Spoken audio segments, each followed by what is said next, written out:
যারা সেখানে হামলা করেছে তাদের ভিতরে এমন লোকরা ছিল যাদের জুলাই যোদ্ধাদের উপরে আক্রোশ, জুলাই যোদ্ধাদেরকে যারা দেখতে পারে না, সহ্য করতে পারে না।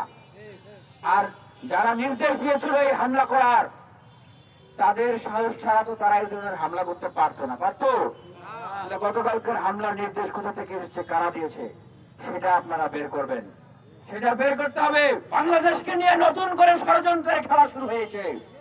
রাজনৈতিক দলগুলোর উদ্দেশ্যে বলবো, জুলাই যোদ্ধাদের উদ্দেশ্যে বলবো, তরুণদের উদ্দেশ্যে বলবো, দেশের মানুষের উদ্দেশ্যে বলবো, নতুন করে বাংলাদেশের রাজনৈতিক পরিস্থিতি নিয়ে ষড়যন্ত্র শুরু হয়েছে। গতকালকে ডাকসুর সাবেক ভিপি নুরুল হক নূরকে এই প্রক্রিয়ার ভিতরে, এই সুযোগের ভিতর দিয়ে তাকে হত্যার উদ্দেশ্যে সেখানে হামলা করা হয়েছিল। আল্লাহ হায়াতে হয়তো তাকে এখন পর্যন্ত বাঁচিয়ে রেখেছেন, আমরা তার সুস্থতা কামনা করি।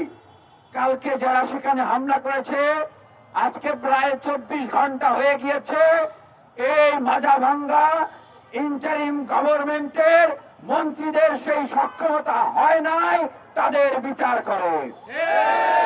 তো সেই মন্ত্রীদেরকে বলবো, আপনারা যদি বিচার করতে না পারেন, আপনারা বসে বসে এই দায়ভার নেবেন না, এইভাবে বসে বসে আঙ্গুল চুষেন না, গদি ছেড়ে দিয়ে চলে আসেন।